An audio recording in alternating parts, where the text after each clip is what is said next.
Good morning students, मैं जस कमल सिंह आप सभी का अपने यूट्यूब चैनल केमिस्ट्री टिक्स में स्वागत करता हूं। आज का हमारा टॉपिक है shape of compounds which are based on the hybridization topic, जो कि मैंने आपको पहली वीडियो में करवाया था। जो आज का मेरा टॉपिक है वो आपको +1 और +2 दोनों क्लास में ही जेई लेवल और बोर्ड लेवल पर बहुत ही ज़्यादा बेनिफिट रहेगा।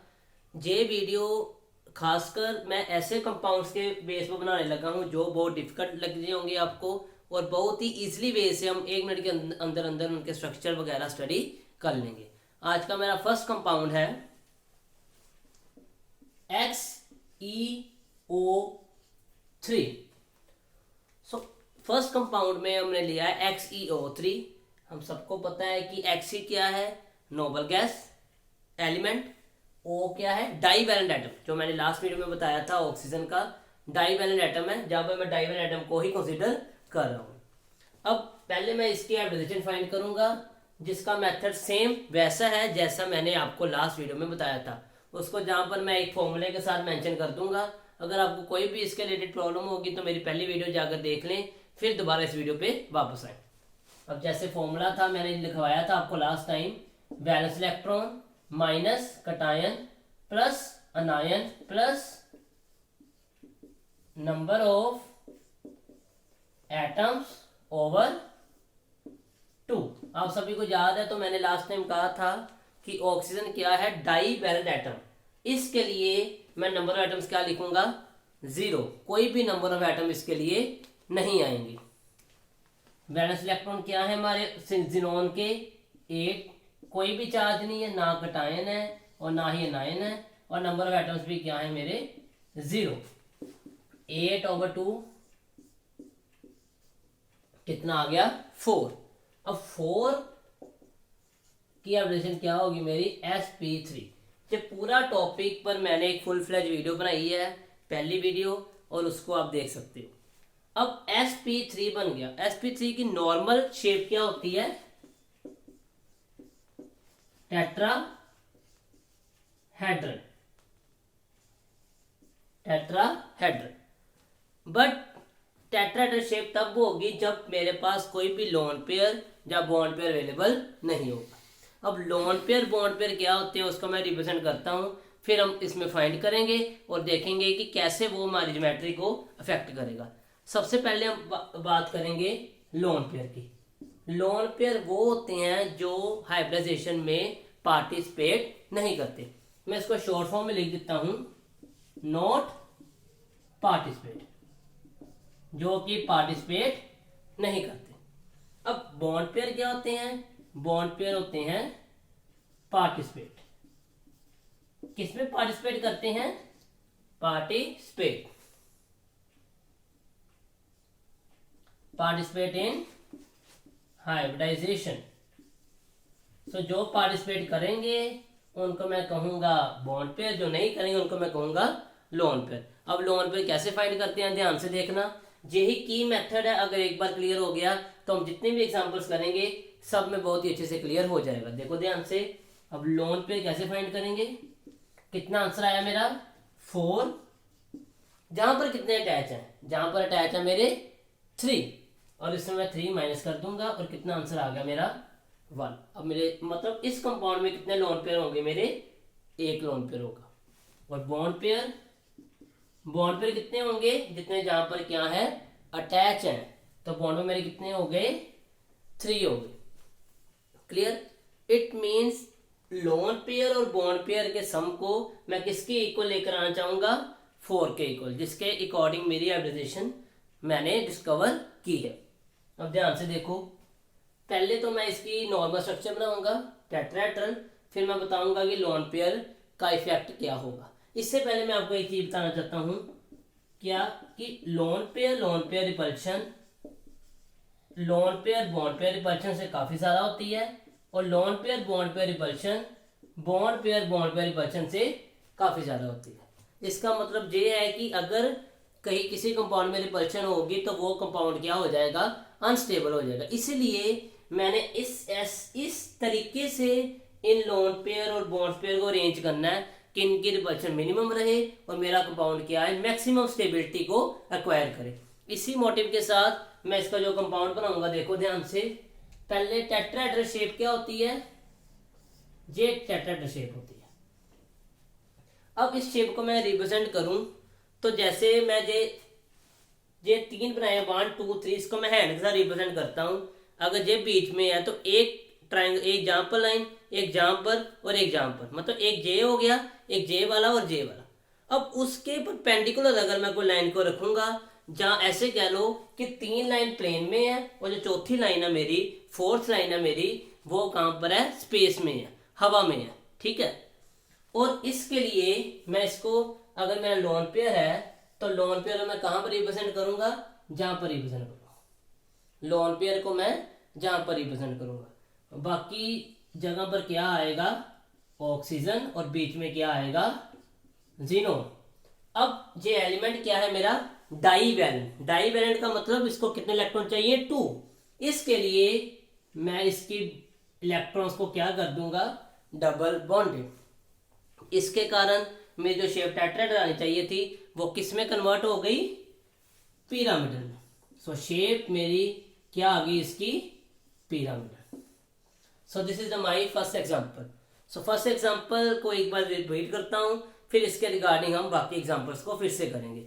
ज़ीनोन O3 की बात करूं, पहले फॉर्मूला लिखा हमने, फॉर्मूला लिख के हाइब्रिडाइजेशन फाइंड की, नॉर्मल हाइब्रिडाइजेशन लिखी जो कि टेट्राहेड्रल है, फिर फाइंड किया कि कितने लोन पेयर और कितने बॉन्ड पेयर है। लोन पेयर क्या होते हैं, जो पार्टिसिपेट नहीं करते, कहाँ पार्टिसिपेट नहीं करते, हाइब्रिडाइजेशन में।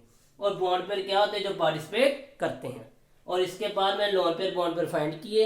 लोन पेयर कैसे फाइंड करूंगा, जो मेरा आंसर आया उसको मैं इसके साथ माइनस करके लिख दूंगा। मेरा आंसर क्या आ गया, 1। और बॉन्ड पेयर क्या होंगे, जितने मुझे गिवन है उतने ही बॉन्ड पेयर होंगे। अब मैंने बताया था आपको कि लोन पेयर रिपल्शन बहुत ज्यादा होती है लोन पेयर बॉन्ड पेयर से, और lone pair bond pair repulsion ज्यादा होती है बॉन्ड पेयर से।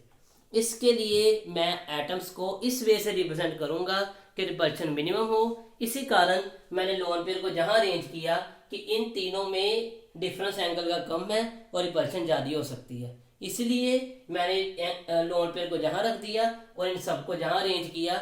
इस वे से मेरा molecule compound maximum energy acquire करेगा और ज्यादा स्टेबल रहेगा, जिसके कारण शेप टेट्राहेड्रल से कहां पर हो गई, पिरामिडल। मैंने अभी जो एग्जांपल करवाई उसमें लिखा हुआ था ज़ीनोन O3, जहां पर O क्या था मेरा, जो एटम अटैच है, मेन एलिमेंट क्या था मेरा, ज़ीनोन, जहां पर मेरा O मेन एलिमेंट है और हाइड्रोजन उसके साथ क्या है, अटैच है। पहले फॉर्मूला लगाकर इसकी वैल्यू फाइंड करेंगे, किसकी वैल्यू फाइंड करेंगे, हाइब्रिडाइजेशन की। कैसे फाइंड करेंगे, फॉर्मूला मैंने आपको करवाया, अभी इस वीडियो में भी कराया, लास्ट वीडियो में भी करवाया था। और मैं इसको यहाँ पर डायरेक्ट ही करूंगा। O के वैलेंस इलेक्ट्रॉन कितने हैं, 6 हैं। कटायन कितने आए हैं, +1, और कटायन को क्या करते हैं हमेशा, माइनस, और 6 - 1 प्लस अनायन कोई भी नहीं है। और नंबर ऑफ एटम्स मेरे कितने हैं, 3 डिवाइड किसके साथ करूंगा मैं, 2 के साथ। और क्या आंसर आ गया मेरा, 8/2। अगेन क्या आ गई मेरी, 4 वैल्यू, और 4 का मीन्स क्या है, sp3। sp3 की मैं अभी आपको बताकर हटा हूं कि नॉर्मल कॉन्फ़िगरेशन क्या है, टेट्राहेड्रल। अब फाइंड करेंगे लोन पेयर। लोन पेयर क्या होगा, 4 में से कितने माइनस करेंगे, 3 माइनस करेंगे और मेरे को लोन पेयर आएंगे। 4 - 3 किसके इक्वल आएगा मेरा, 1। इट मीन्स इस कंपाउंड में लोन पेयर कितने हैं, 1 लोन पेयर है। बॉन्ड पेयर की बात करें, बॉन्ड पेयर कितने होंगे, 3। जितने अटैच हैं उतने ही लोन पेयर होंगे। अब इसकी शेप की बात करेंगे। जैसे टेट्राहेड्रल शेप है, इसको मैं रिप्रेजेंट ऐसे नॉर्मली करता हूं, बीच में मैं O लिखूंगा। जैसे मैंने जहां पर रिप्रेजेंट किया था वैसे ही मैं जहां पर रिप्रेजेंट करूंगा। जहां पर मैं क्या लिखूंगा, H लिखूंगा। जहां पर जो J है इसको मैं कैसे रिप्रेजेंट कर देता हूं, लोन पेयर के साथ, और साथ में क्या आ जाएगा, पॉजिटिव चार्ज, जिसके कारण मेरी शेप फिर से क्या आ गई, पिरामिडल। क्या शेप आ गई मेरी, पिरामिडल। सो अरेंजमेंट ही मेरी इलेक्ट्रॉन की इस वजह से किया मैंने कि लोन पेयर रिपल्शन मिनिमम हो और मेरी शेप जिसके कारण चेंज हो गई और टेट्राहेड्रल से कहाँ पर आ गई, मेरी पिरामिडल पे आ गई। नेक्स्ट एग्जांपल है SF4। अब इसको हम फाइंड करेंगे, देखो कैसे करना है। S के वैलेंस इलेक्ट्रॉन कितने होंगे, 6, कोई कटायन नहीं है, कोई अनायन नहीं है, और मेरे एलिमेंट्स कितने अटैच हैं, 4। डिवाइड किसके साथ करूंगा मैं, 2 के साथ। कितना आंसर आएगा, 10/2, कितना आया, 5। अब 5 को मैं कैसे लिखूंगा, एक S का ऑर्बिटल, 3 P के ऑर्बिटल और एक D का ऑर्बिटल। कितने टोटल हो गए मेरे, 5 ऑर्बिटल्स। सो 5 की मेरी जहां पर वैल्यू फुलफिल हो गई। अब फाइंड क्या करूंगा मैं, लोन पेयर। लोन पेयर क्या आएंगे, 5 - 4, 1, और बॉन्ड पेयर क्या आएंगे, 4। जितने अटैच हैं उतने ही मेरे बॉन्ड पेयर आएंगे। अब नॉर्मल इसकी ज्योमेट्री क्या होती है sp3d की, trigonal bi pyramidal, trigonal bi pyramidal. But lone pair के कारण मैं इसको ऐसे अरेंज करूंगा जिसके कारण मेरी अरेंजमेंट थोड़ी सी चेंज हो जाएगी। देखो कैसे, पहले इसकी नॉर्मल शेप क्या होती है वो बनाऊंगा और फिर उसके साथ मैं लोन पेयर की एडजस्टमेंट ऐसे करूंगा कि मिनिमम रिपल्शन मिल जाए। देखो कैसे,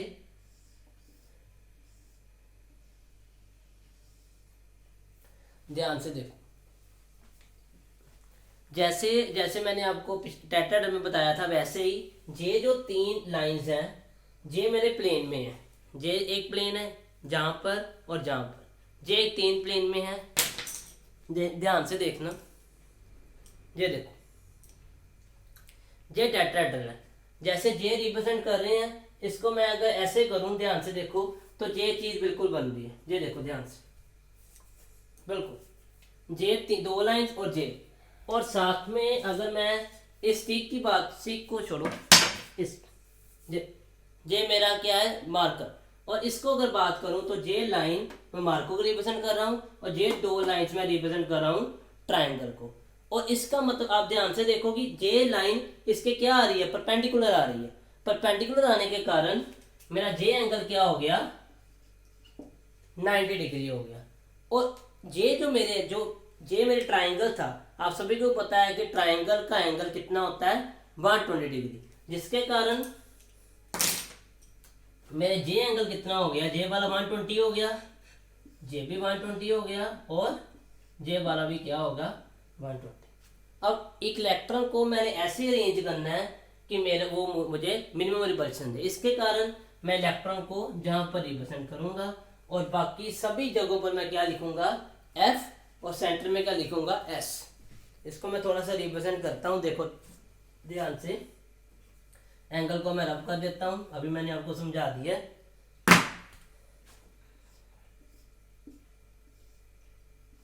S, F, F, F and F, और जहां पर क्या आ गया मेरा लोन पेयर। शेप क्या थी मेरी पहले, ट्राइगोनल बाइपिरामिडल। अब मेरी शेप क्या हो जाएगी, सीसो। सीसो आप सभी को पता है झूला है जो कि छोटे बच्चे चेस्ट में लेते होते थे।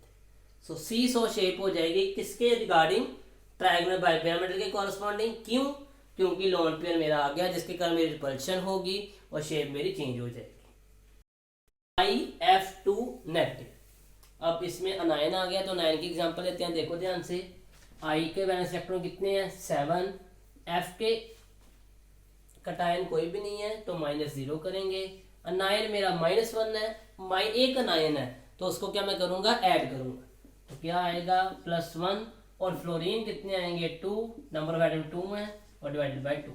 कितना आंसर आ गया मेरा, 10/2, कटिंग करके कितना आ गया, 5। इट मीन्स कॉन्फ़िगरेशन क्या आ गई मेरी, sp3d। नॉर्मल, फिर से इसकी नॉर्मल रिलेशन क्या होगी मेरी, ट्राइगोनल बाइपिरामिडल। अब लोन पेयर फाइंड करते हैं। लोन पेयर फाइंड करेंगे तो कैसे आएगा, 5 में से 2 को माइनस कर देंगे, कितना आंसर आएगा, 3। और बॉन्ड पेयर कितने आएंगे मेरे, 2।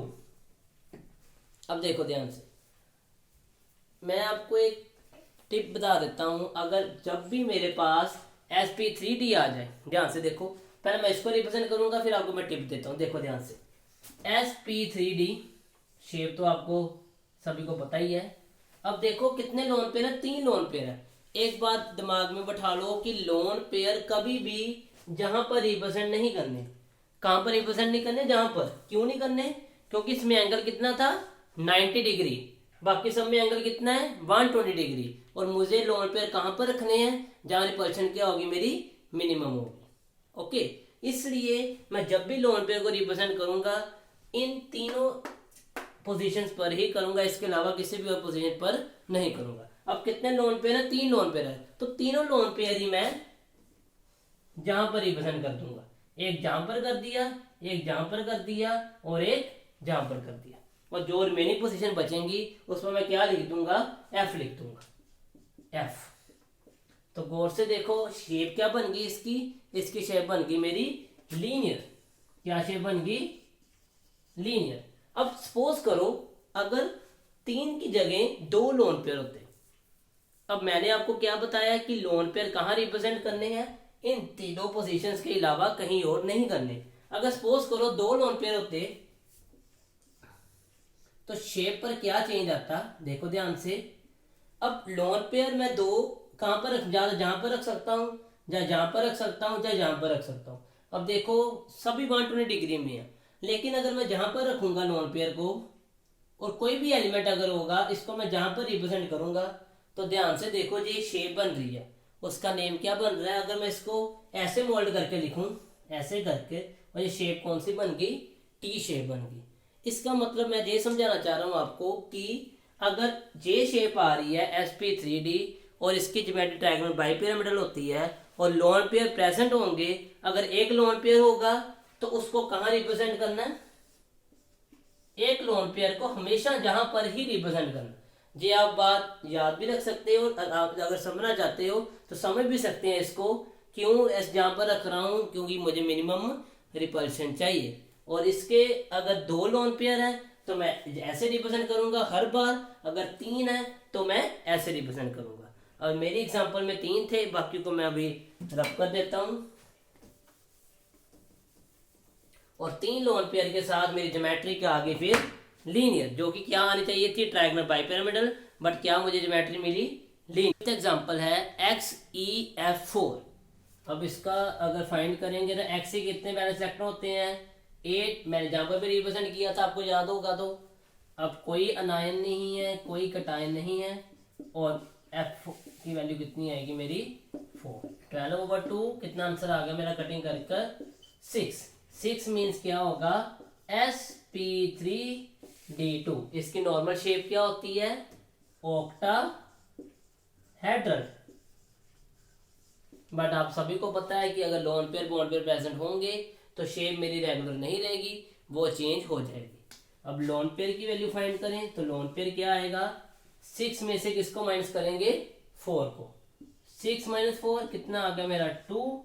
और बॉन्ड पेयर मेरे कितने हैं, 4। क्लियर। अब मैं इसकी शेप को रिप्रेजेंट करूंगा, ध्यान से देखो। ऑक्टाहेड्रल की शेप होती है, ये ऑक्टाहेड्रल की शेप होती है।